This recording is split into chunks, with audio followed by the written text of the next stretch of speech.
You're listening to the Ryangle Podcast, starring Ryan Hoger and Ryan Eastwood, and sometimes other people named Ryan. And now, here are some Ryans. Push the buttons. Trisha calls it my poopity boop. Well, Ryan, I think I see today you have shrunken yourself down and are under the watchful, articulating eye of a chameleon. Indeed. I see you have inhabited the universe of Windows XP. Indeed, I am trapped in 2003. Yeah, I think. something like that. When it was. 2002. Yeah. Familiar background to any of us. Maybe the most successful operating system that Microsoft has ever published, because there's still lots of people using Windows XP. What the fuck? What did XP mean? It doesn't matter. It's boring. Today, we're talking about something that is actually near and dear to my heart, and I'm hoping this comes out well. I think it will. And this is the arguments against physicalism. And the format here is I'm going to present the problem and then some formal, I'm going to paraphrase some formal philosophical arguments against physicalism. And we're going to bounce that off each other. Ryan has not heard these, so I'm curious to see if he thinks these are sound arguments or not. Indeed. I will listen to the sound of the arguments and determine whether they are sound. Okay, so primero, we need to define what physicalism is. And this is the only time I'm going to do the lazy thing and pull up Wikipedia and just straight up read a definition. Physicalism, I would say, is the dominant metaphysical theory of humanity at present. So much so that I don't think people would even recognize it as a metaphysical theory and just is common sense. So do Wikipedia. In philosophy, physicalism is the metaphysical thesis that everything is physical, that there is nothing over and above the physical, or everything supervenes on the physical. A form of ontological monism, that just means one substance. And where this comes from is like Descartes' dualism. There was back in the day, prior to science, like a theory of really like neuroscience, we were like, hey, there seems to be physical stuff, but there's also mind or spirit, and that there was a dualism that arrived from that the mental and the physical were fundamentally different substances. They were made of completely different stuff. And then we were like, actually, emotions are just like neurons firing. And here, I can prove it. Look at this. This man's angry. Here's the EEG. This is what an angry brain looks like. And then we sort of understand that. So the primary view of, I would say, almost everyone is that that all of reality is made of physical stuff on one level or another. Do you got any? Is that clear? You got any other thing you want to say about that? Sure. Yeah, I guess so that's going to be including intangible but physical things such as electromagnetic waves, correct? Obviously, because then since we can physically measure those things, you got to include them. Yep. Light is physical, just anything made of particles, right? Like anything we would put in the matter energy box. And if you're like high up in the whole quantum physics thing, you don't even make distinctions between those things. It's like space-time, it's like mass energy. E equals mc squared. These are equivalent things, right? There really is only one thing, and that's just mass energy. It's the same deal, and that everything is that, including like seemingly esoteric things like your love for your wife or whatever. That's a physical process happening somewhere. Yeah. And whether those things have bizarre behavior or not is irrelevant, because if you can describe the behavior mathematically, then it's still a physical thing. I guess my immediate reaction would be, I guess, put it to the viewers. We're going to have a rather skewed section of people that listen to this because they're listening to this. But I'm one of the things I really wonder is what like most or many people think of that. Do most people actually think that that's all there is, or is the religious thing more common, or do people really truly mostly not think about it at all. I'm really Yeah, curious about that. yeah, there very much might be something like a spiritual dualism that is prevalent. You're right. To counteract to counter what I first said, the idea that we have something like a soul and that is fundamentally different than the physical world that we inhabit, that may be the prevailing worldview, or at least a very prominent worldview, that it's not made up of physical matter, that there's something else. Yeah, that very well could be true. I'd say your the original assertion that philosophically it's kind of a juggernaut right now. That's accurate though. It's certainly the way we operate the world, right? Yeah. Like we don't take account for anything other than the physical world in policy, education, just how you go about your day-to-day life. Like it is that this thing that the world is made of, kind of a classical theory that the world is made of stuff, and that's made of atoms, that they behave basically like billiard balls that bounce around. They're deterministic. If we know their state, we can figure out where they're going to go. Like that's kind of the main, that's how we run the show around here, is my perception. At the risk of immediately derailing where you wanted this to go, I wonder how you find that would interface with the growing faction that's insisting on Christianity as the basis for government and how we assess what's a good decision. Is that rooted in physicalism, or in the sense that it's looking at a book and what we've gone before, or is that truly a beyond physicalism sort of movement? Yeah, okay, you could take that as sure. Let's say there are certainly places I think where that's not true. So I think the assertion that like physicalism is predominant in everything, public policy, education, the way we live our daily lives is correct. But that, let's just take the abortion debate. Like that is a metaphysical assertion. And when I tell that to people that believe in it, they don't know what I'm speaking about. They don't think it's a metaphysical assertion. They think it's like assertion of fact. But you're asserting that yeah, you're basically, if you believe that we shouldn't abort after the moment of conception, which a lot of people believe, that sperm meets egg, that's a person. What they mean is that thing now has a soul, and that thing supervenes, it's above the physical world and demands a respect and protection, like on the physical plane. That's a metaphysical assertion. That's why it's so fucking hard to have an argument about, right? Because I don't believe in your metaphysical assertions, you don't believe in mine, and I don't see a hypothesis we could test to come out with it. So what are we even talking about? And that's why it's such a difficult issue. So there is one example where, yeah, some kind of metaphysical dualism is in the forefront of like public policy debate. And it seems like physicalism as the forefront as the decider of public policy seems like a good idea, because there's so many internally consistent metaphysical ways to look at things, whereas physicalism is based on, we can't actually prove that gravity affects a mass at this rate. Like we can design policy based on how fast objects accelerate towards the earth. And whether or not you should, for example, wear fall arrest gear when you're going above a certain height.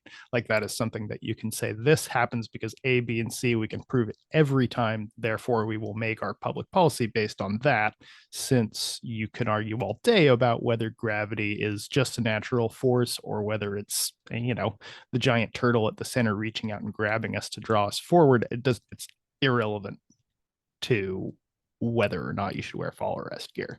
Right. Yeah. I think that leads. Yeah. You hit the nail on the head there with the fact that the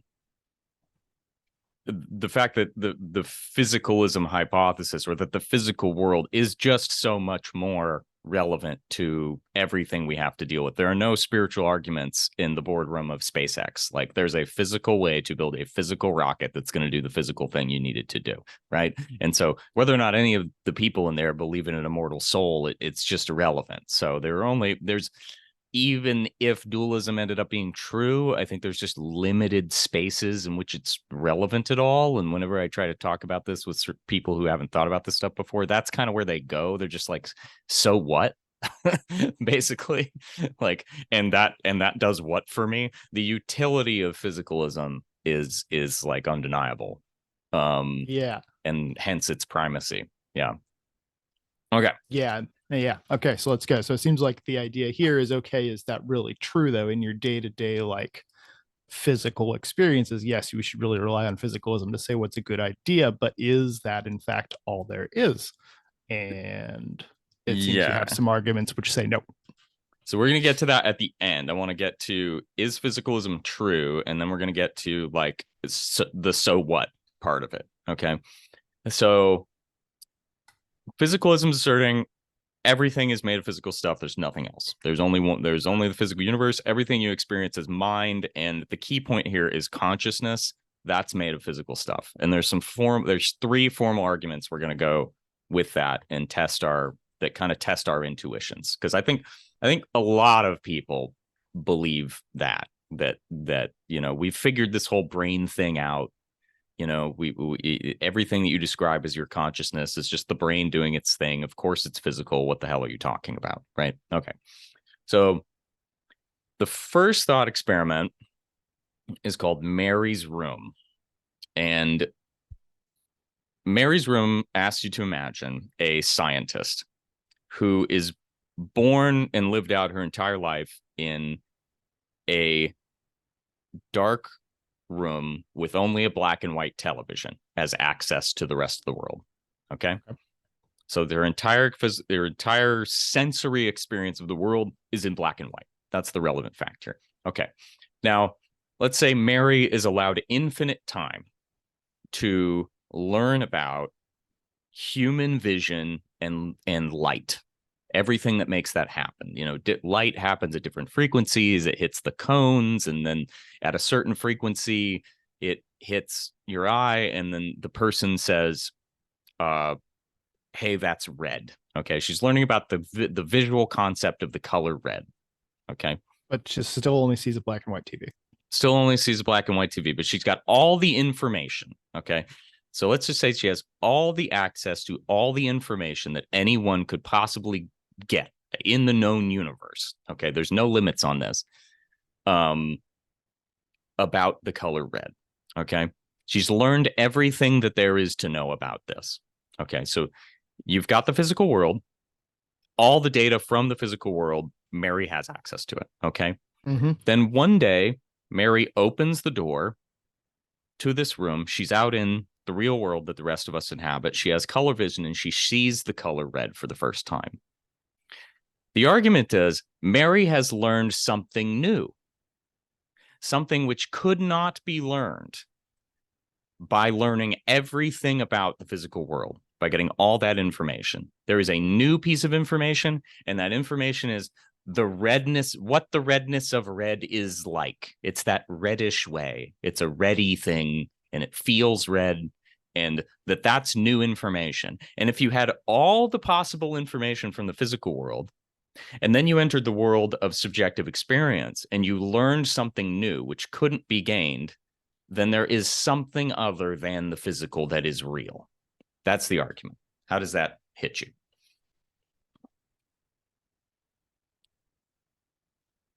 I guess I'm confused about why that room with the TV would be the physical world, because the abstraction of learning about something like red is, I guess I'm having a hard time finding the metaphor, because or getting a tooth on it, because Mary has learned a lot of things in the abstract, but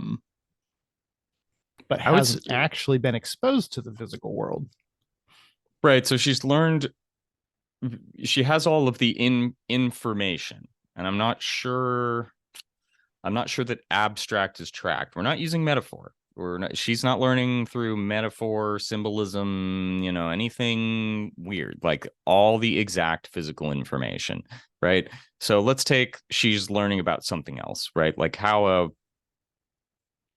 a telephone works. Okay. There's nothing about actually getting your hands on a telephone and feeling what it's like to dial on a telephone that is going to give her any new information about how this telephone works. She's learned all of it. Okay. So there are things we can learn that are facts about the physical world, and we can have all the facts, but then there are such things as subjective facts. I see what I get you. So that, yeah, because you could learn everything about a telephone and then pick up a telephone and be unsurprised. But if you could learn everything about the color red abstractly, informationally, but seeing red would be a wholly new experience from learning what the wavelength of it is. Yeah.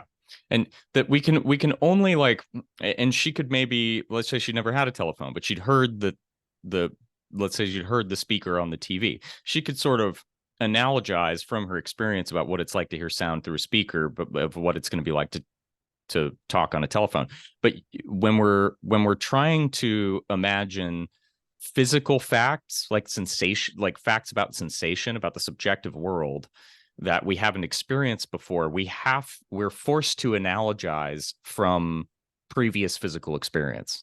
There's no information about, or previous subjective experience. There's no information about the physical world which can inform what a new subjective sensation is going to feel like. And the classic one about this is try to imagine a new color, right? Like you can't do it. We always have to analogize from our previous subjective experience. Try to imagine what it's like to be on a new psychedelic drug. You can't. You have to go there, right?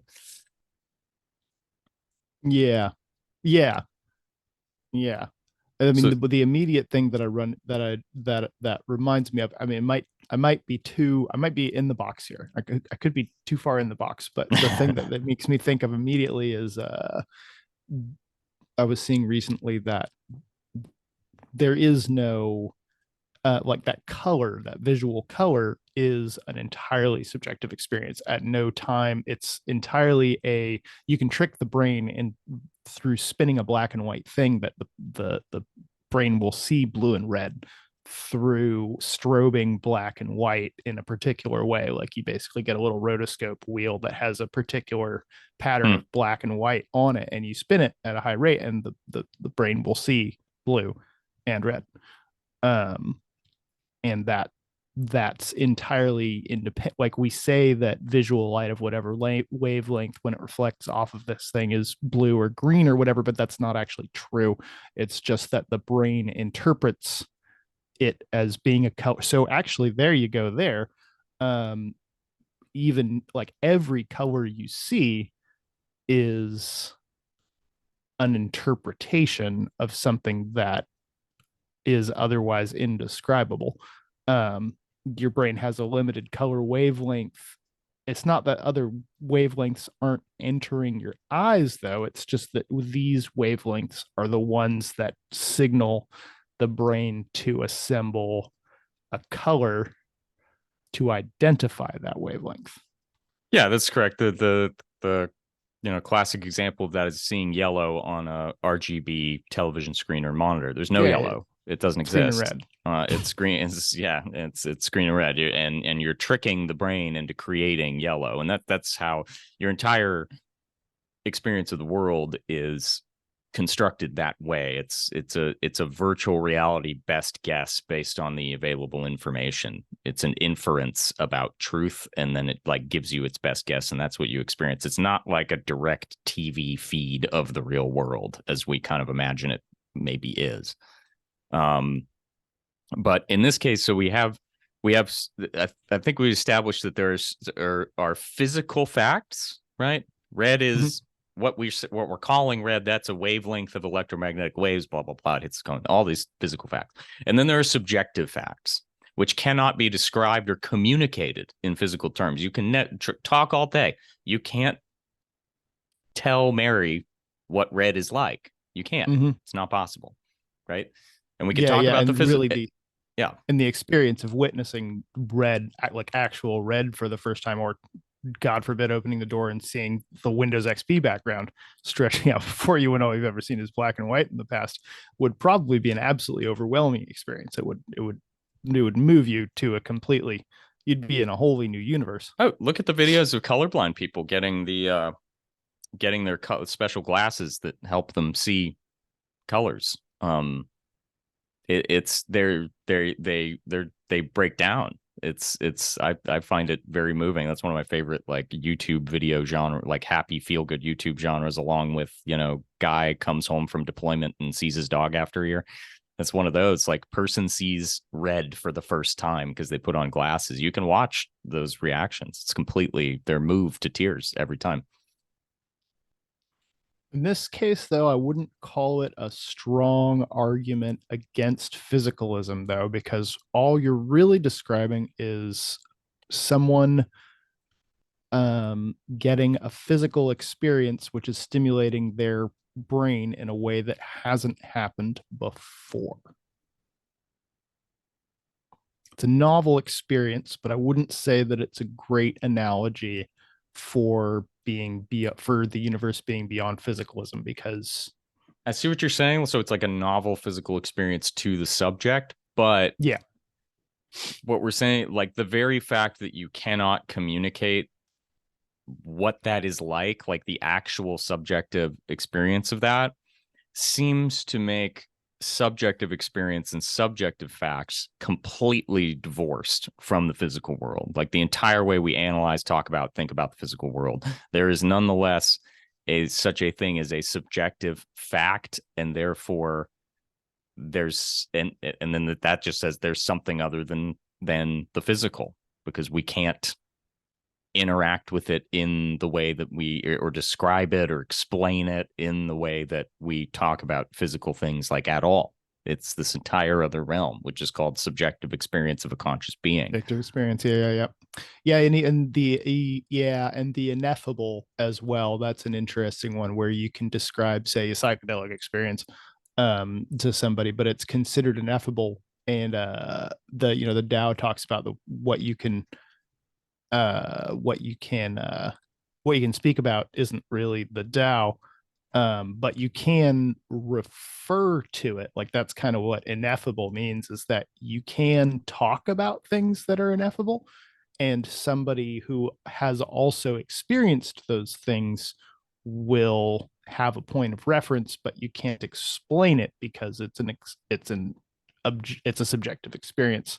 If you've had a similar experience, then you can refer to it and you can discuss it using the same sort of analytical language as you would with discussing how heavy a door is. But without that shared subjective experience, there's no way to recreate it. Is that kind of what you're getting at? Yeah, maybe the right way to think about it is like what I was saying. You always have to analogize from previous experiences. It's very like I find it funny how difficult it is to talk about smells.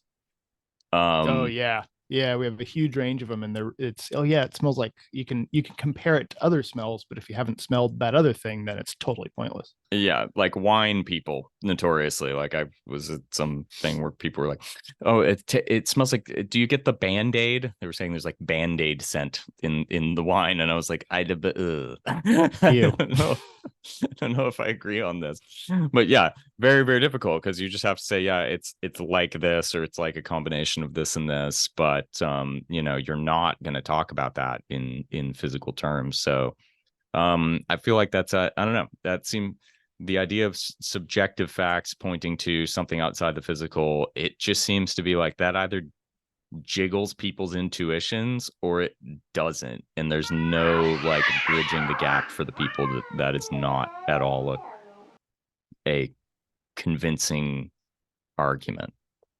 Yeah, Like that's interesting. I'm not. Yeah, that particular one definitely doesn't scratch my itch. Like, I would I my own stand is that no, it's not just physicalism, but, or at least not physicalism in any kind of way that we'd be able to perceive or measure. But that particular one doesn't really scratch my thing. My immediate thought is, well, no, there's a lot of physical experiences that, like, I've never been snowboarding.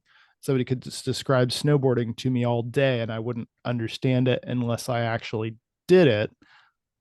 But so that's not saying that doesn't. snowboarding is not a physical thing, right? Yeah, But exactly. it's saying that there is something called the experience of what it feels like to an observer that is Beyond the physical factness of it. That you're yeah. not just a robot going down on a snowboard. You are the very experience of it is some, yeah. And so it's really the experiencingness of it. Yeah. It seems like that you're referring to. Yeah. The experiencer is the fact that there is an experiencer is the strongest evidence for there's something being something beyond physicality in my experience. Yeah.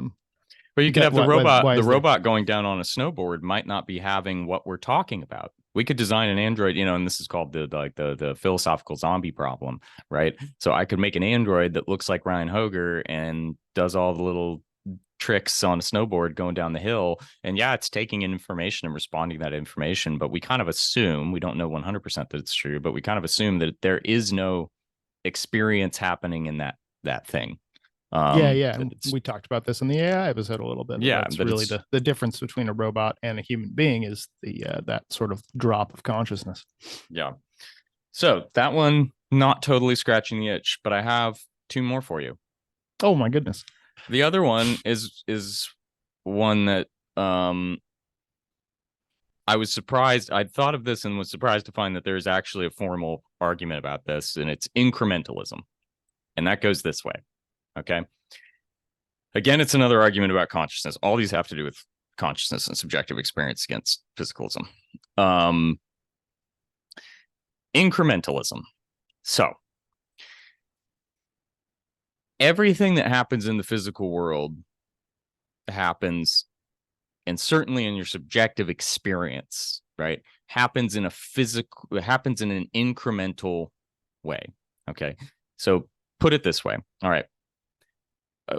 We have the intuition that the simpler a system is, maybe the less likely it is to be conscious. Okay. So you go, humans are conscious, right? And then we go, well, I'm conscious, so he's another human. He must be also having conscious experience. That I can't prove that, but we all kind of assume that, and that intuition tracks. And then you look at a monkey, and a monkey's pretty similar, and you look at its face and how it reacts, and you're like, well, a monkey's probably having physical experience. Okay.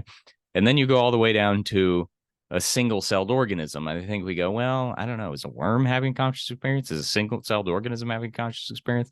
Well, certainly dirt isn't. Dirt's not having conscious experience. What would that even mean, right? It's not a whole thing. If I pick up a clump of dirt, is that clump having a new conscious experience? Okay. So here's the problem, right?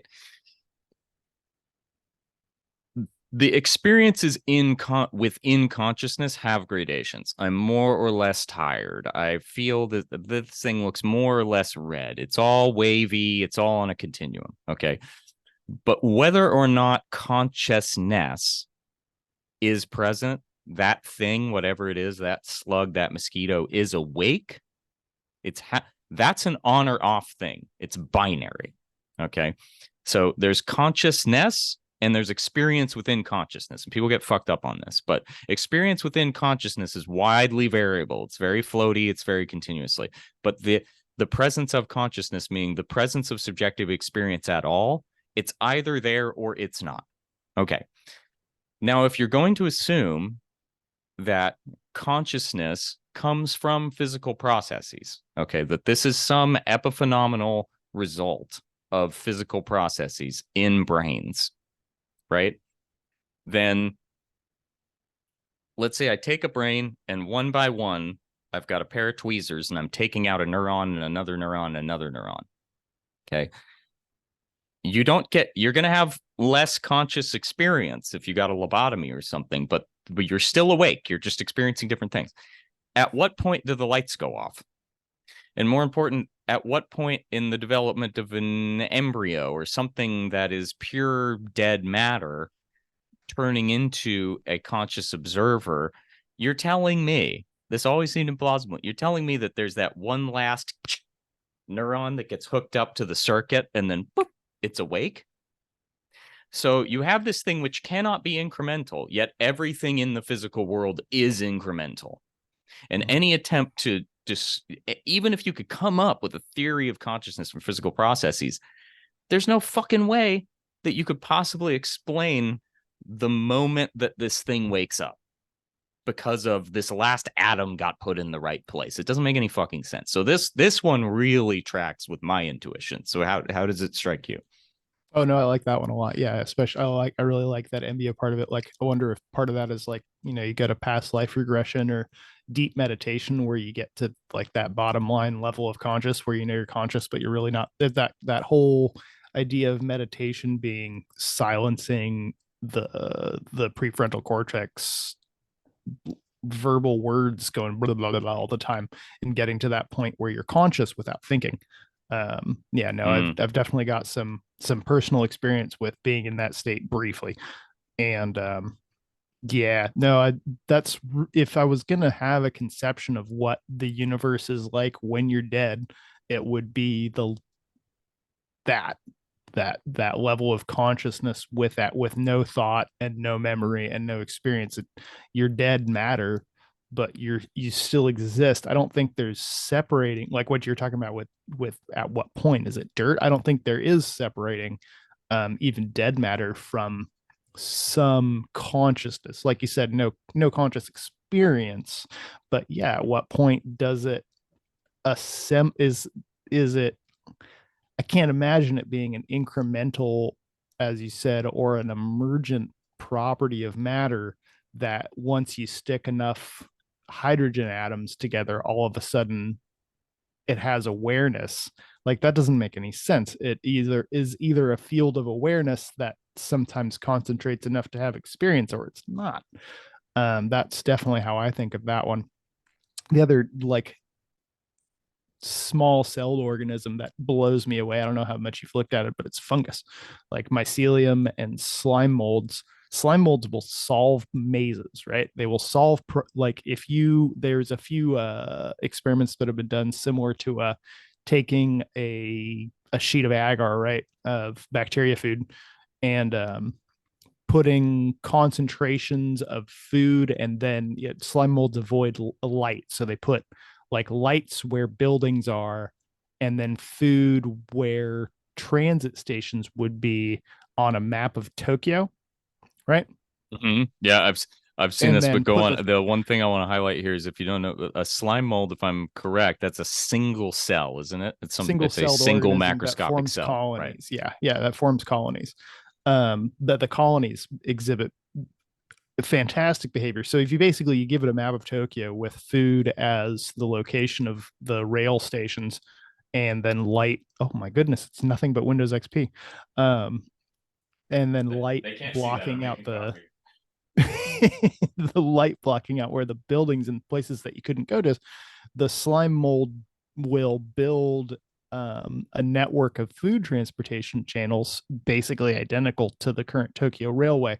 And it does it in a problem solving manner. Like it will reach out tendrils towards, it doesn't just splash itself everywhere and then the areas that aren't able to get food die. It reaches out to areas, finds that there's things it can't tolerate there, and then remakes itself into the most efficient shape that it can for transporting nutrients between point A and point B. This thing has nothing resembling, even as superficially as you can get, nerves, brain, no thinking method that you could, any analog to what we would think of as intelligent or conscious mammalian, whatever, nothing. It's single-celled organisms that assemble themselves in a colony, and they travel around, they meet each other, they exchange genes in a very complex way, they seek out other slime molds.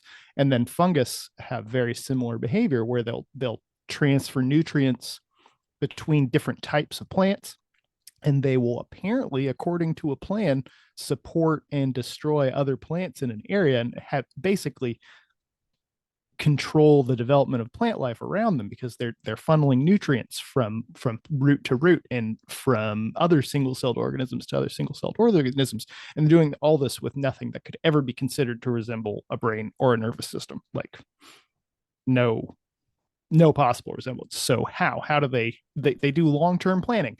How? Yeah, so I think the intuition you're pushing back against there is that a lot of people, I believe, assume that intelligence and consciousness are commensurate, right? Indeed. And there are systems in the world, it's plain with artificial intelligence or machines. There are systems in the world which we assume are not conscious and nonetheless respond intelligently to the world around them. And then you have single-celled organisms that respond intelligently. And I think that and that's true. They could not be conscious. They could I not. actually had never considered that they could be intelligent without being conscious, which is a whole nother ball of wax. I Oh, never put that absolutely. together.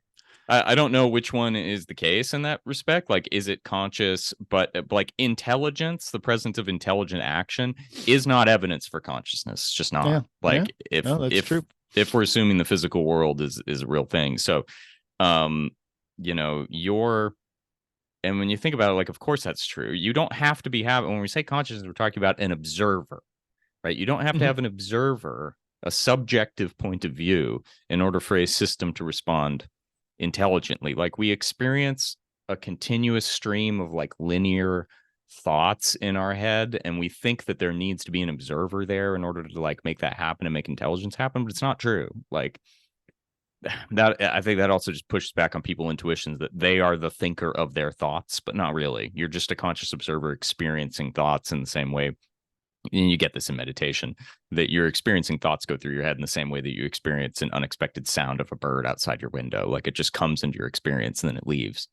You're not doing anything. Consciousness isn't doing anything. Consciousness is not thinking. Consciousness is experiencing thoughts. Yeah. Yeah, and does a robot or a chat model or whatever experience thoughts in a way comparable to a slime mold? So Hard to that say. gets to, I think we're going to get into the so what pretty quick. So the So third, what? Yeah. the third one I lined up here is from something we've talked about on the pod before, which is Thomas Nagel's famous essay. It's super readable, actually. It's not very wonky. It's a great little like 45-page read, maybe at most. It's pretty short, but he's defining consciousness, and it's called "What Is It Like to Be a Bat?" And it says something is conscious if there is something it is like. Thank you, baby, for the coffee. If there is something it is like to be that thing.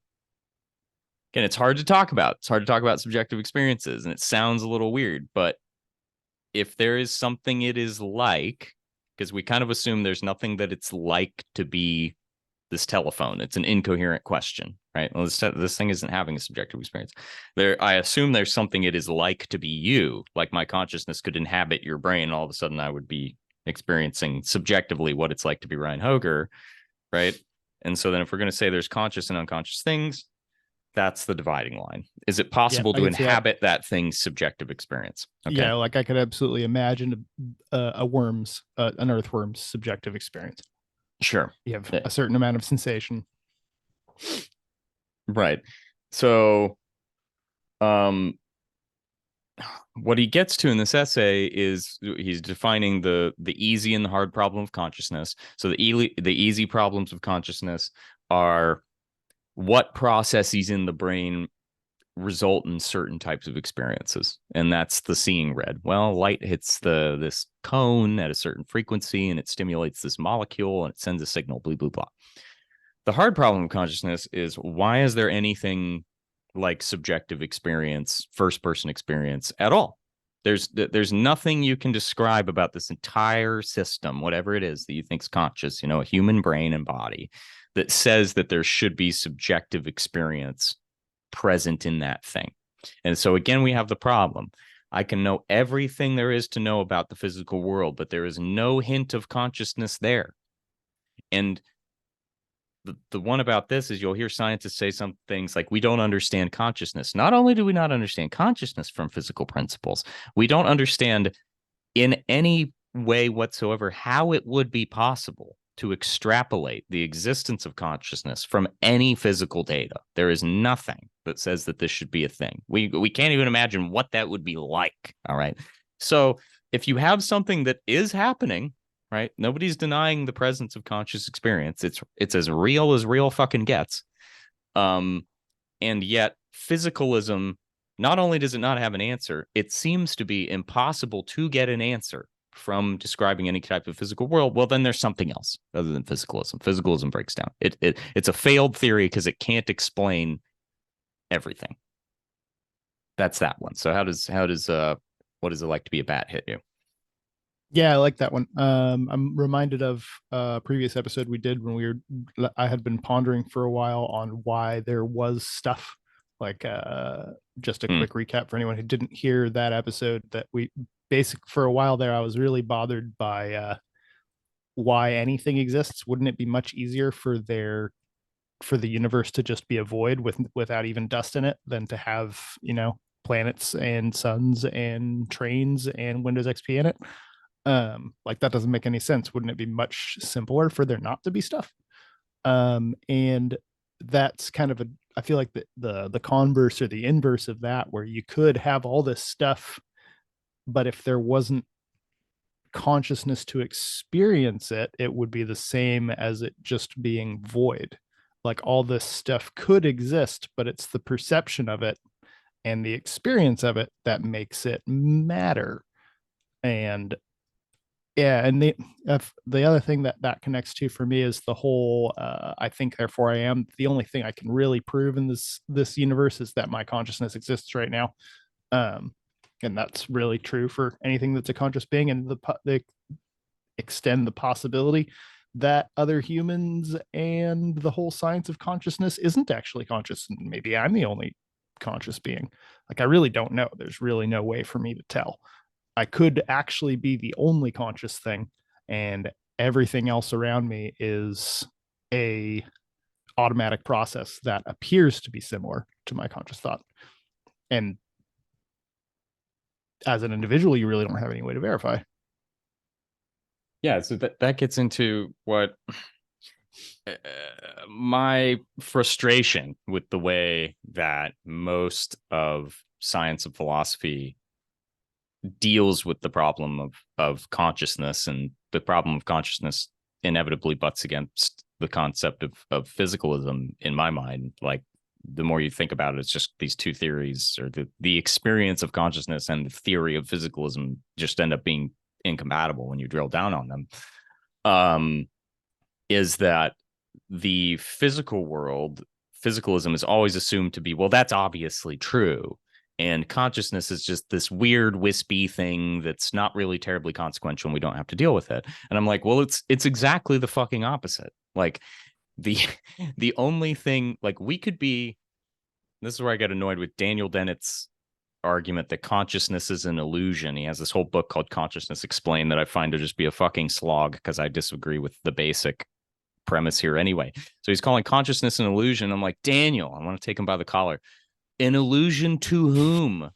Like, if an illusion is present, then that means there's consciousness. It? What are you talking about? Who is being bamboozled? Right. Oh, a conscious observer. If the experience of bamboozlement is happening, then consciousness is present. Like, what are we even saying? What are we talking about here? No, yeah. Yeah, I can't get with him. So consciousness seems to be it's the primary thing. It's the thing that we're sure of. We could be mistaken about literally everything else. We're in a simulation, et cetera, et cetera. But this is the one fact we know. Consciousness exists. Therefore, and with the whole Descartes thing, I think, therefore I am. It's really like, I'm conscious, therefore I am.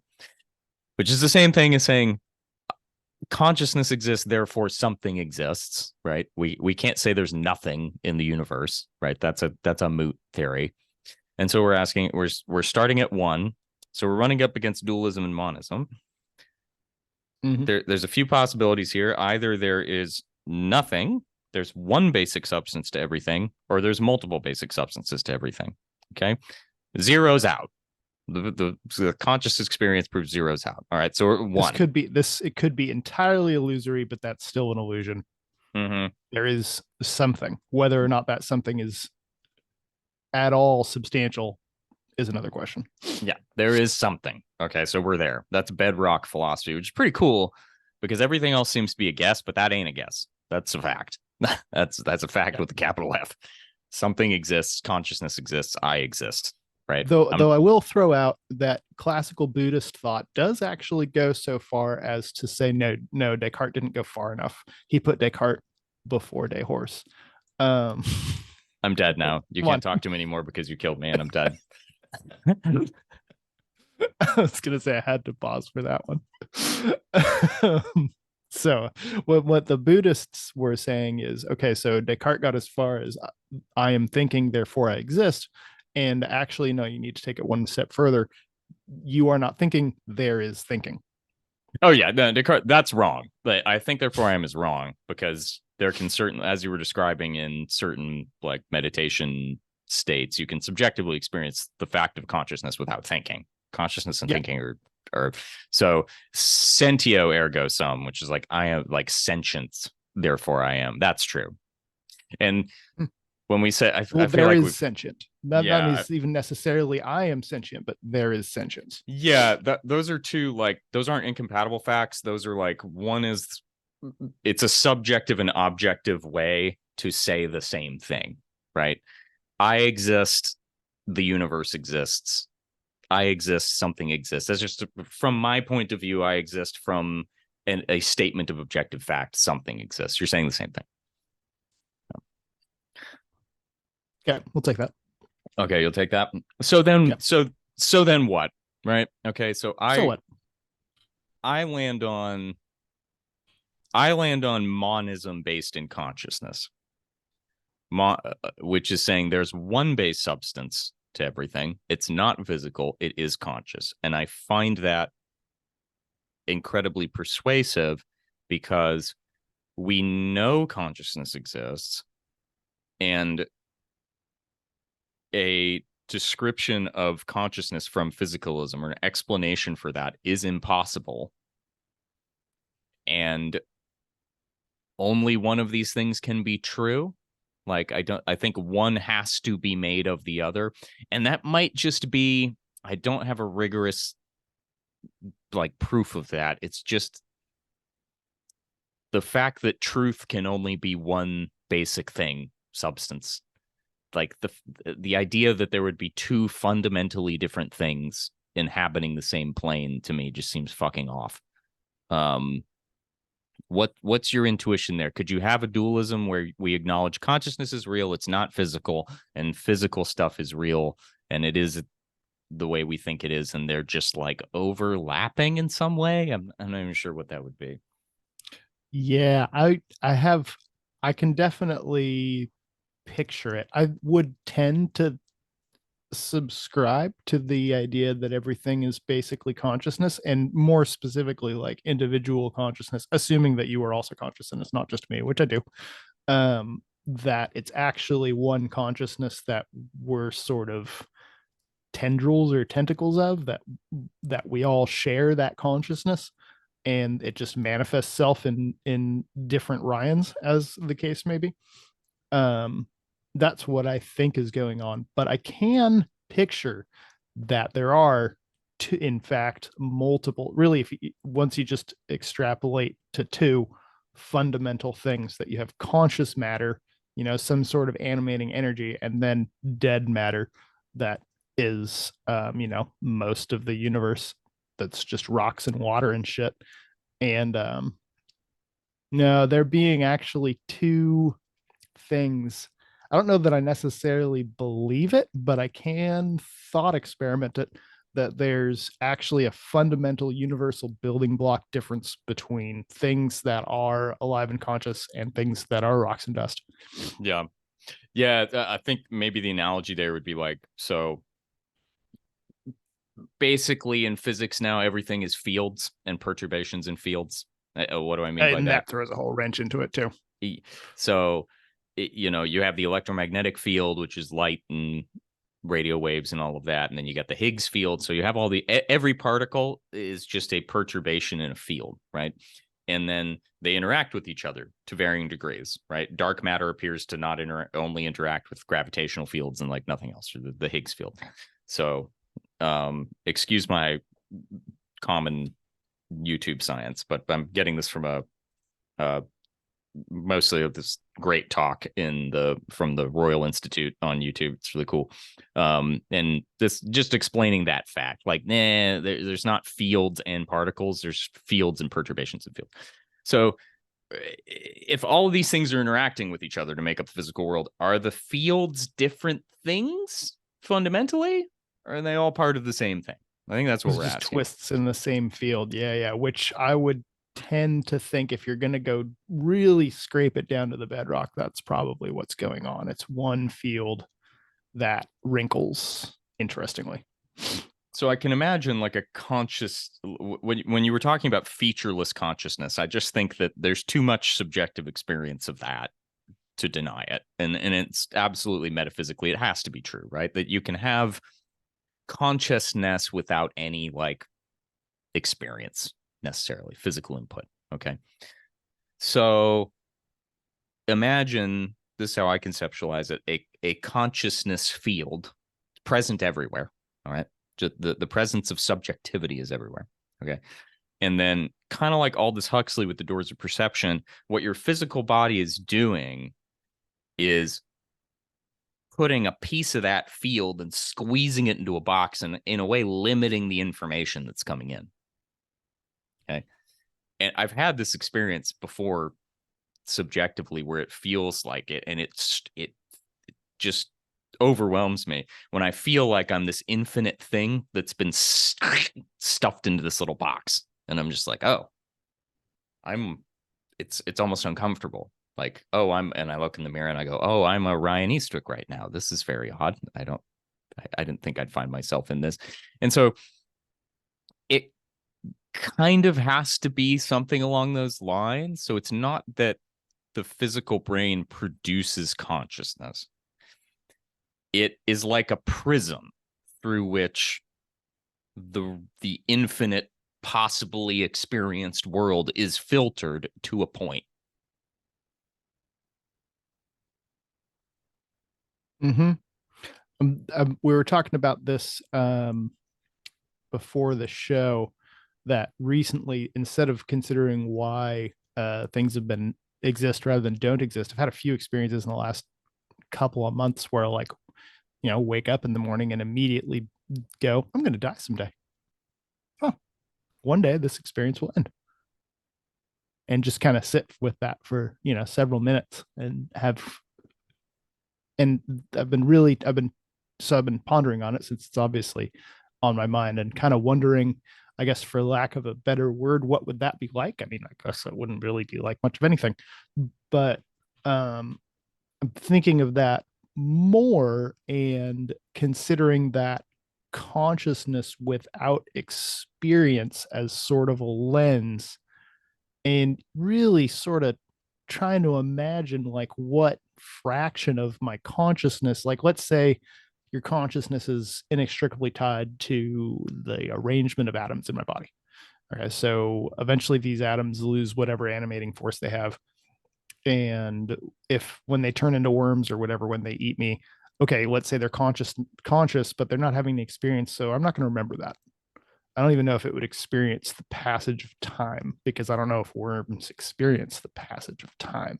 I guess that's actually, let's kind of set that one aside, because I think that or could is be the passage really of key to time the whole another experiencing abstraction? the passage of time. Yeah. That really might be the key to the whole thing.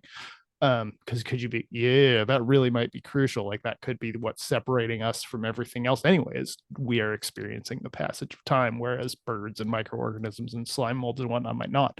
But okay, so but at some point a fraction of those atoms is going to become another human. Actually, it probably won't take very long, because there's that whole thing, like every breath you take, you're circulating a couple molecules from Julius Caesar's dying breath. Like, I don't know if that's actually true, but let's pretend it is for a minute. I'm sure it's at least once a year.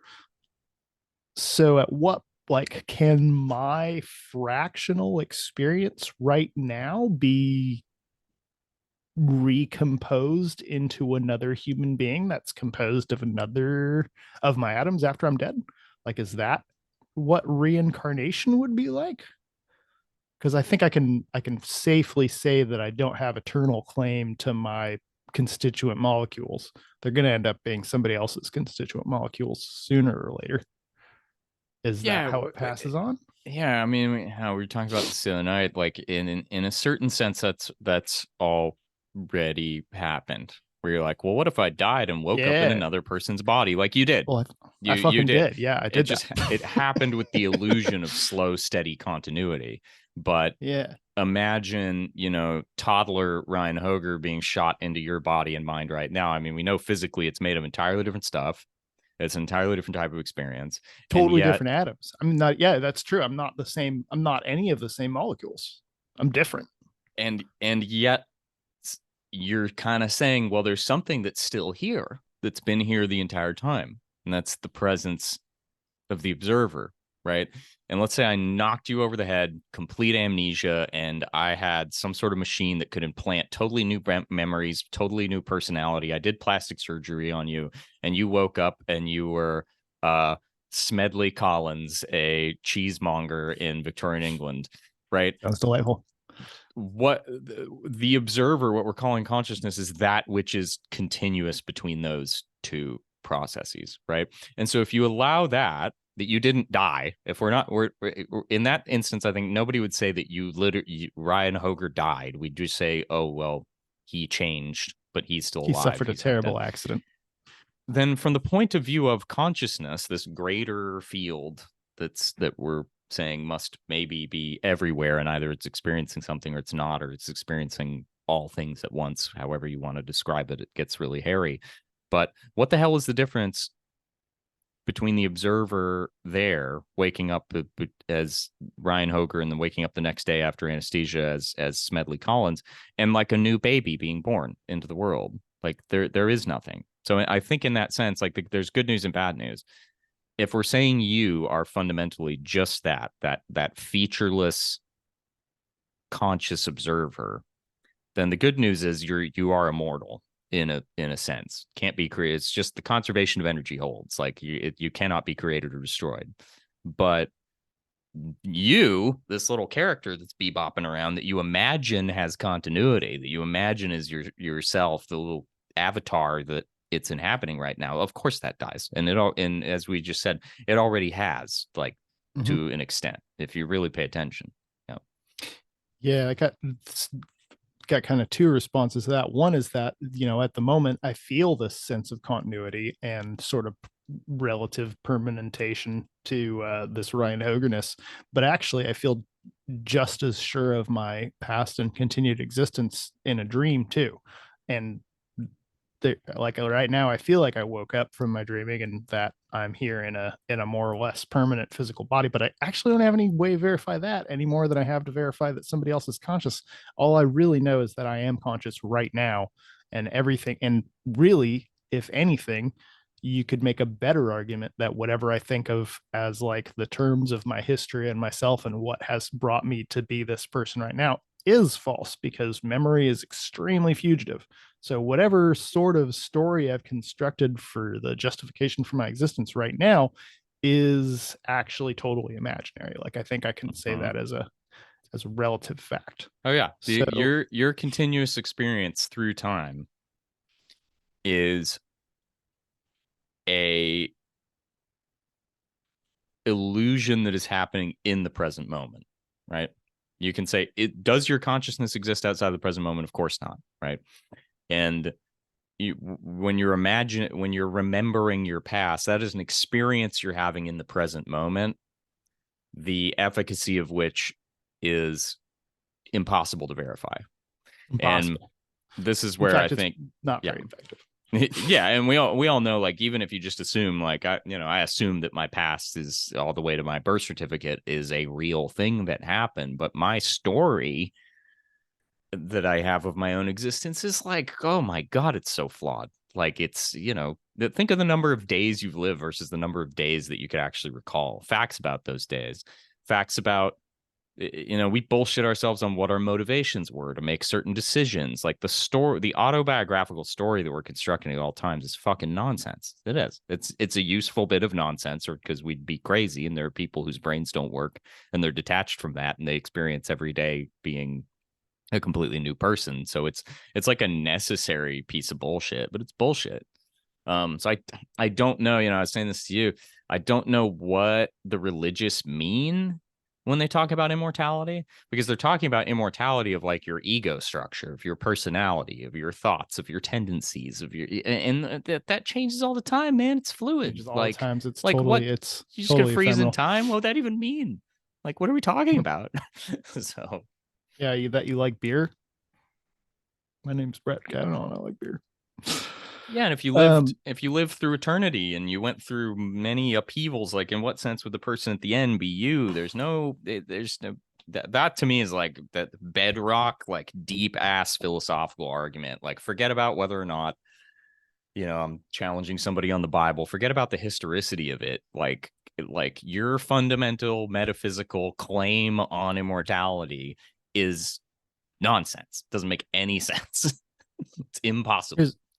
here's a more sort of a immediate practical pondering for you. How much of your genetic ancestring and descendants factor into your existent current conscious existence? Are you not just genetically but consciously a continuation of your ancestors?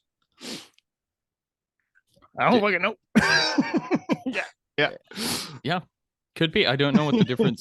Yeah, I don't know what the difference would be. If you get away from the illusion of the separate self, then all these things, then you don't have to make these distinctions. You don't have to say, oh, am I, is this? It's like, well, if there's a consciousness thing that's all one thing and it's unified, I can't imagine how you would carve it up into separate pieces. Well, then we don't need to try to figure that problem out. It ceases to, the Yeah. question doesn't make sense anymore. I've always really enjoyed the Buddhist philosophy on it. I feel like they kind of get into that more with specific, because I agree with you at a fundamental level that it's one thing and that you can't like, but the way I understand most Buddhism, especially like Tibetan Buddhism, is that yeah, that's true, but you're a long way from being able to encompass that, bucko. You've got a lot of layers of different types of consciousness and the way it channels and branches into different streams and tributaries that you need to navigate before you're going to be able to wrap your arms around the all encompassing whole. And I think my understanding is that their reliance on ancestry is like that. But yeah, okay, you've got where you are now and you've got the all-encompassing universe, but there's a lot in between. Mm-hmm. I've always found that was really, it's a very, Tibetan Buddhism especially bills itself as a very practical guide for navigating the thousands to millions of lifetimes between you and getting your arms around the whole thing. I've always thought that was very interesting. Like that's what the lamas are presumably is somebody who did wrap their mind around the whole thing and then reborn to themselves. But is there such a thing of actual distinct individuals? Because they're saying there's like an original you, and that is continuous through multiple human lives. I think it was really the original everybody, but it's just your little branch of it. Okay. Because that idea that you're like a soul being reborn into multiple human lives, and that there are different and distinct souls having different human lives, that doesn't make sense. Like, in what sense are not all past lives your past lives? I guess that's the way to ask it. Yeah, that's a really, I like this thought. Why are only like some past lives your past lives? What does that even mean? Yeah, like the immediate visual that I got from there is like one human being, right? That's sort of the archetypal thing of light, which split into two human beings, which split into four human beings, and so on and so on and so forth. And each of these becomes separate souls, and you could sort of trace your lineage back to the one that you went through, back to that original sort of I Ching there, before eventually, yeah, you get back to the one. But you're not necessarily going to need to go down everybody's tributary because they all split off in these different directions. Does that make sense? It's like a star. Yeah. You're at the end of one of those spokes. Yeah, I mean, that works for me if you suppose like an Adam and Eve at the origin, and then I can draw a family tree going all the way down. But and I'm not necessarily referring to a physical first human being. Yeah, but okay. because there is no such thing as a physical first human being. Again, we get to like an incrementalism problem where there was a slow evolution of different primate species and our species, and then what does that mean exactly? We got like 3.5 million years of human like hominids. I was thinking about that the other day. It was fucking blowing my mind.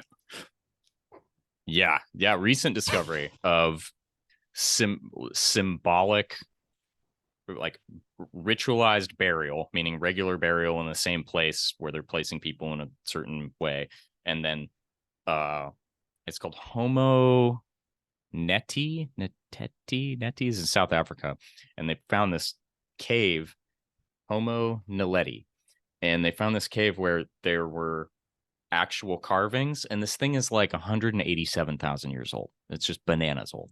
To where the deliberate carvings of something, who knows, right? Yeah. Of a species that we never knew existed before, and you're just like the depth of our history and how unknown it is to us like fucks me up. I still find that I get the same sensation as if you were just like standing on the edge of a huge void that was about to swallow you up. Like, yeah, just that just that human history, man. It fucks you up. I was thinking about that too. That's like, because you got to assume that, okay, obviously they don't have they didn't have the collective output of millions of years of technological innovation to draw on to affect the world around them. But I do make the presumption that they were equally as emotional, conscious, and intelligent as I am. Sure. I think the only difference there you might have is so much of what we experience as our intelligence is bound up in both language and like concepts which we've inherited culturally, which are like actual tools that you have in your brain, like the concept of a map, and that I can think about that. Well, you might not have that sort of thing. So they hadn't inherited as many of the intellectual tools that we made, but yes, would nonetheless be having an experience of the world which could be described as human and yet look very much more monkey than human, and that those people are like your grandparents, man. It's just, it blows my fucking mind. and that they like the distance between us blows my mind, like that we're related, but they couldn't have imagined me at all, or my experience of the world. I mean, I might as well be living in another dimension as far as they're concerned. Here I am on a video conference with you, living in the modern world, and I am so divorced from them. Like I cannot subjectively, and this goes back to the impossibility of imagining other subjective experiences other than your own. I can't imagine what their experience of the world like was like. Like I imagine a tree looked the same, but I have all these other concepts to, maybe it fucking didn't, man. Okay, no, I was think you're more right.